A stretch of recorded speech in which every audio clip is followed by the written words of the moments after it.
ये बन चुका है students trading and profit and loss account. तो जब भी आप trading and profit and loss account बनाते हो तो तब आपको क्या करना रहता है कि इसका आधा हिस्सा जो होता है वो ट्रेडिंग अकाउंट के लिए होता है और इसका आधा हिस्सा नीचे का होता है जो प्रॉफिट एंड लॉस अकाउंट के लिए होता है।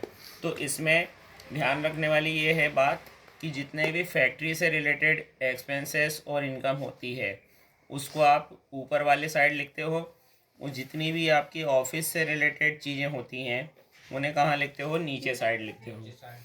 और ये बात ध्यान में रखने की है कि इस साइड आप इसमें सारी की सारी इनकम लिखते हैं, लेकिन इस साइड आप सारे के सारे क्या लिखते हैं, एक्सपेंसेस लिखते हैं। तो हम यहाँ पर स्टार्ट करते हैं।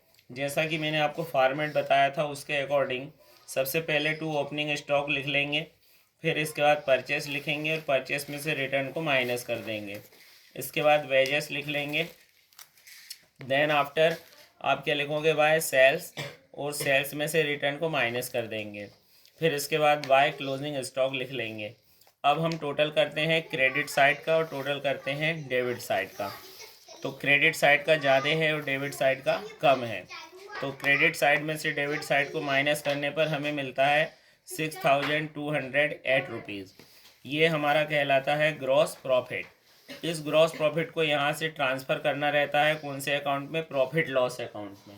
तो जो नीचे वाला भाग है ये कौन सा भाग है, प्रॉफिट लॉस अकाउंट का भाग है।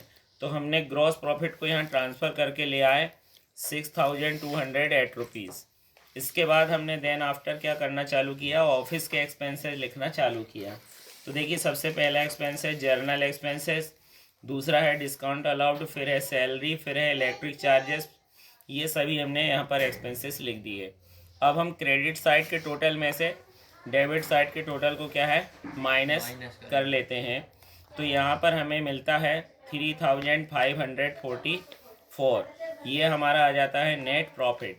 नेट प्रॉफिट लिखने के बाद में फिर इसका और इसका दोनों कॉलम का टोटल कर देंगे, जो आ रहा है 6,208 रुपीज़, 6,208 रुपीज़। ओके, तो इस तरह से आप trading and profit and loss account को तैयार कर सकते हो। Thank you very